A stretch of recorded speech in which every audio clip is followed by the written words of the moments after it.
Muli, isang pinagpalang umaga po sa ating lahat mga kapatid. Pinagpala tayo dahil binigyan na naman tayo ng Diyos ng pagkakataon para makapakinig na naman ng kanyang mga salita. Pero bago tayo mag-umpisa mga kapatid, tayo po ay manalangin. Samahan niyo po ako, magsiyuko tayo. Yes Lord, yes Father God, Ama namin na nasa langit, muli kami nagpapasalamat ngayong umagang ito sa pagkakataon na naman na ipinagkaloob mo po sa amin para makinig, mag-aral ng iyong mga salita, Lord God. Maraming salamat po. Lord, muli mo po kami samahan, turuan at gabayan at buksan yung aming puso at isipan para lubusan naming maintindihan ng iyong mga sasabihin ngayong umagang ito, O Diyos. Lord, turuan mo rin po ako, samahan, para lahat ng aking sasabihin ay galing lamang po sa iyong salita, Lord. Salamat po. Lord, muli namin kiniklaim na tagumpay ang gawain ito dahil sa gawain ito, Lord God, I believe na nalulugod ka po sa amin. Kaya Lord, maraming salamat po, maraming salamat sa pagsama mo sa amin at maraming salamat sa katagumpayan ng aming gawain ito. Kaya Lord, muli ka namin pinupuri, pinasasalamatan, sinasamba ka namin sa tanging pangalan na aming Panginoong Hesus, na aming tagapagligtas. Lahat tayo ay magsabi ng Amen and Amen. At ito po ang aking channel.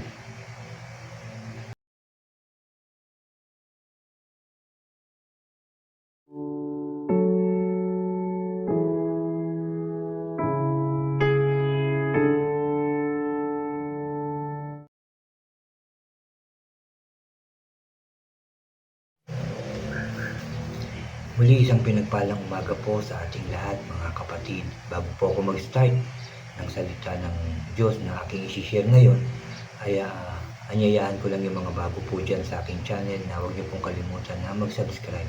Paki-like and share niyo po yung aking mga videos at paki-click po ang notification bell para lagi po kayong updated sa mga bago at iba ko pang i-upload po. Salamat mga kapatid, salamat po. Mga kapatid, ang aking isi-share ngayon ay dito sa Psalms 136 at ito po ay may pamagat na forever magmahal si Lord. At ito po ay patungkol sa kabutihan ng Diyos, pagmamahal, yung mga ginawa niya sa ating mundo, pag-create niya sa langit at lupa, sa ating mundo nga mga kapatid, at marami pa siyang ginawa sa atin. Dito po ako magpo-focus sa verse 1 hanggang 3 yung aking isi-share sa inyo mga kapatid. Ito po ang sabi. Chapter 136 verse 1 hanggang 3. Mag-thank you kay Lord kasi mabuti siya.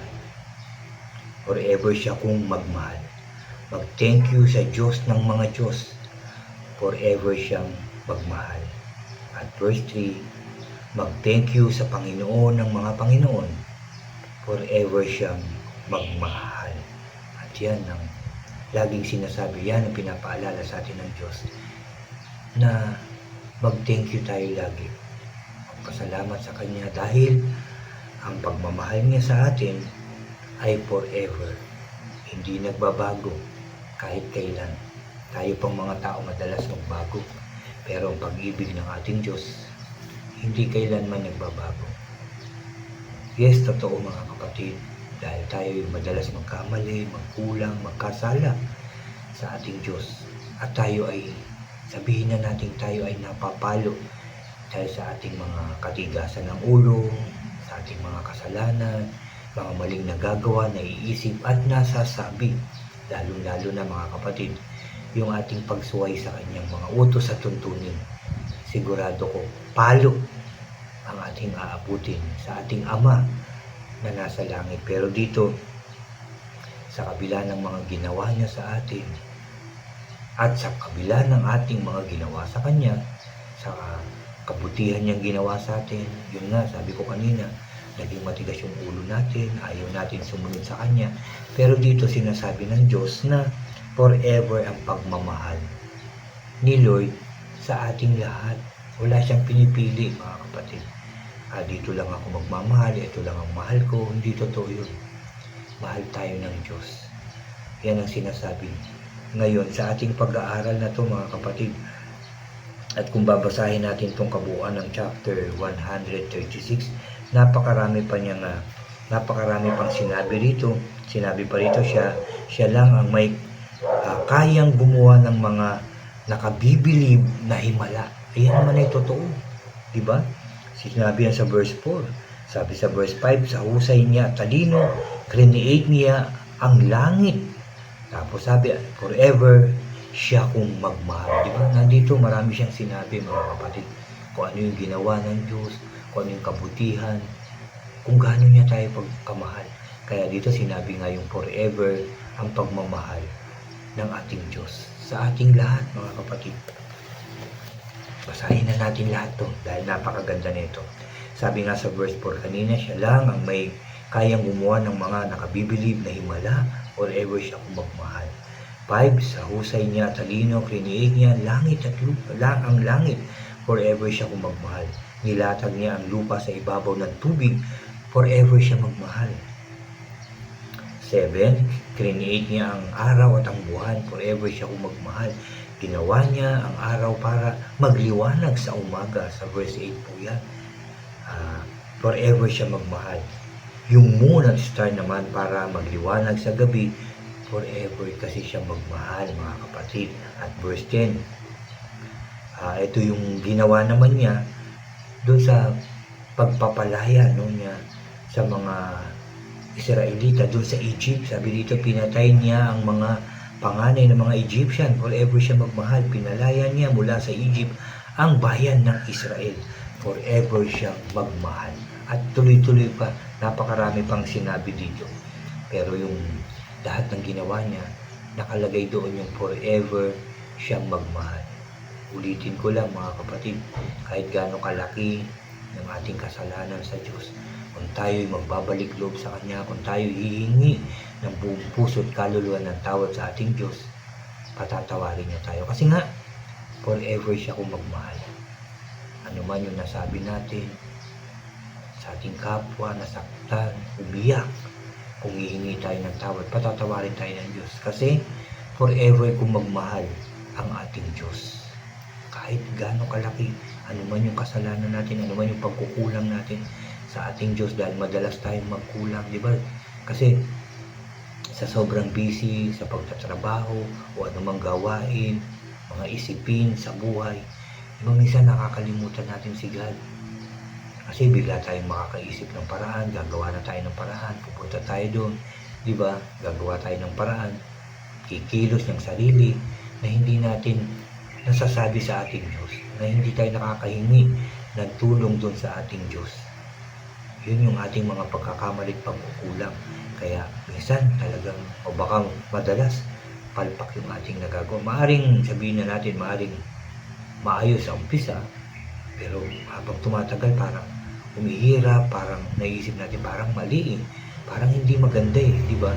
Kasi hindi natin ito nasabi, hindi natin napaalam, hindi natin nahingi ng tulong ito sa ating Diyos. Kaya nagkakamali tayo, kaya nasasaktan tayo, kaya nahihirapan tayo. Sabi nga ng iba, bumabagal yung pag-asenso. Kasi nga, tayo yung nagpipilit na gumawa ng paraan.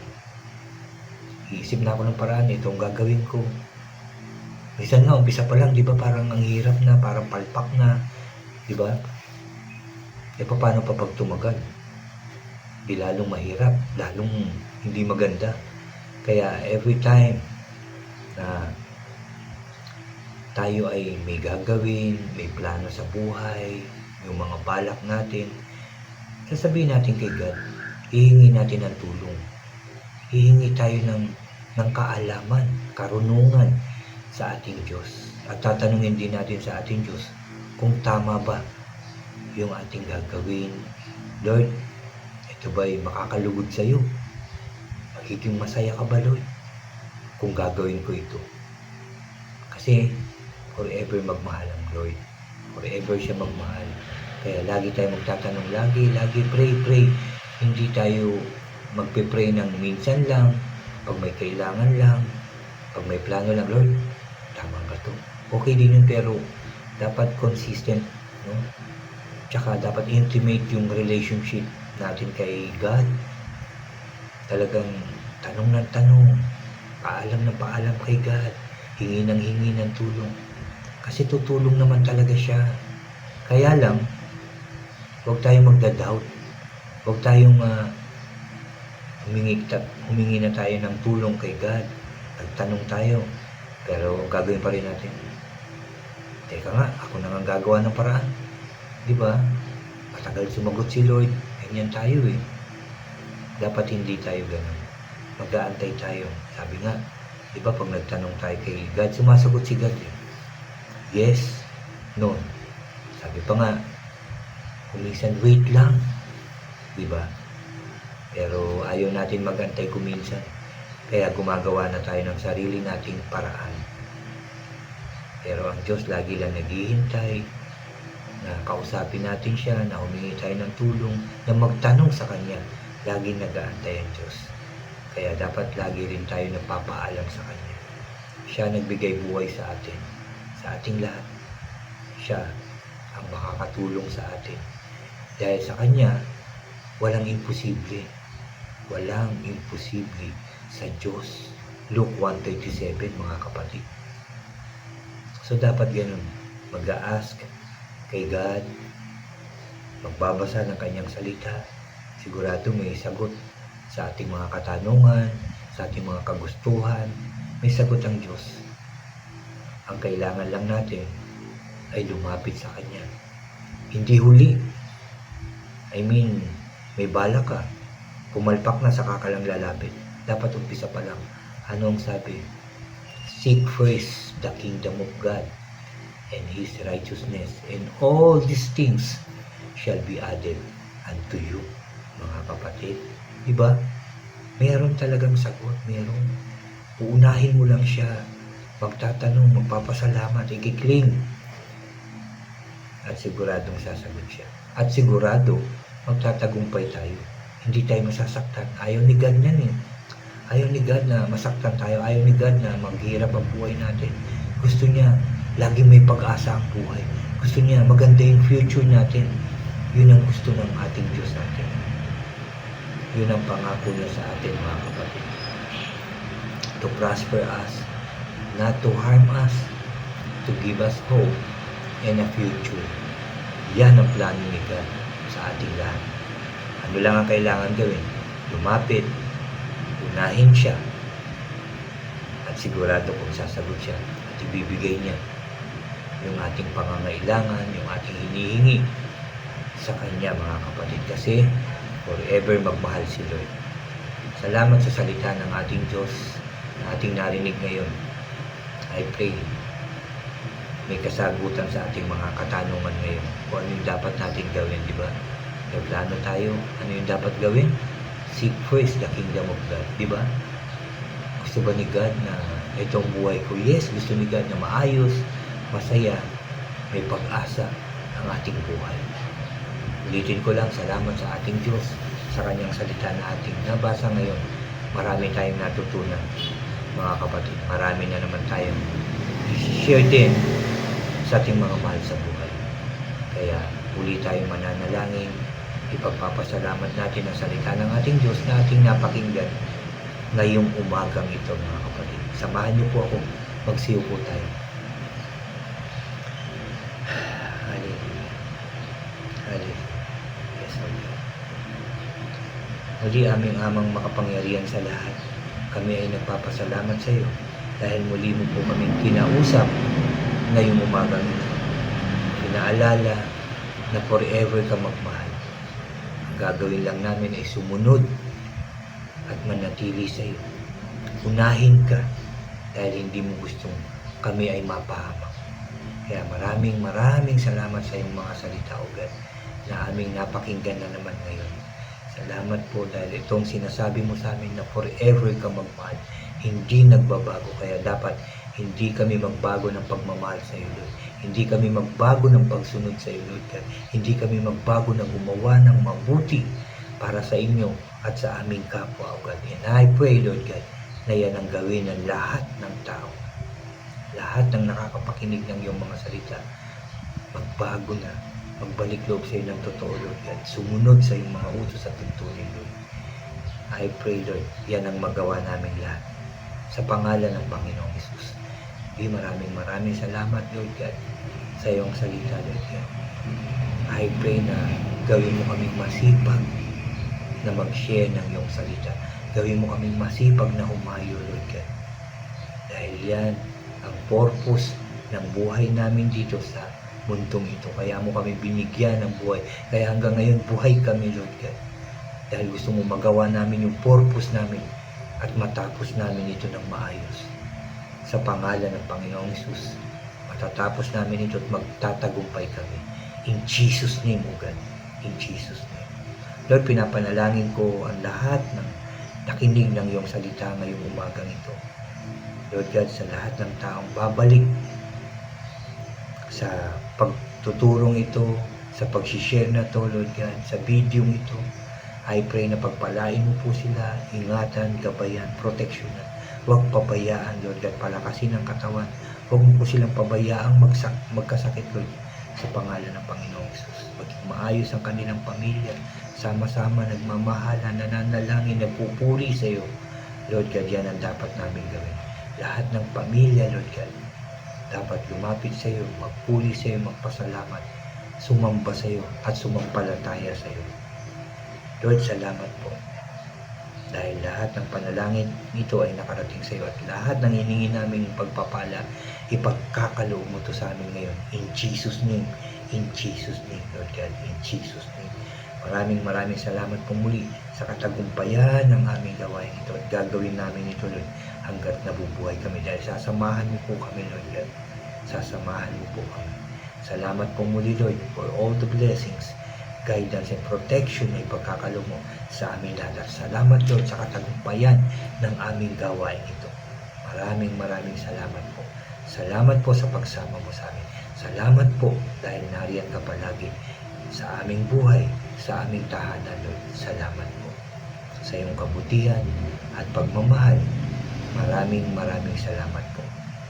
Muli, Lord, pinupuri ka namin, pinasasalamatan, sinasamba ka namin sa tanging pangalan namin, Panginoong Hesus, naming tagapagligtas. Lahat tayo ay magsabi ng Amen, Amen, and Amen po. Amen. Narinig ni Lord ang panalangin natin, mga kapatid. Narinig ng Diyos ang panalangin nyo, kaya claim nyo na ipagkakaloob sa inyo ng Diyos ang inyong hiningi dahil nakinig siya at tinugon ang ating panalangin. Salamat sa ating Diyos at salamat din sa inyo, mga kapatid. Patuloy tayo makinig, mag-aral at magbahagi ng salita ng Diyos. God bless po sa inyong lahat at God bless po sa ating lahat.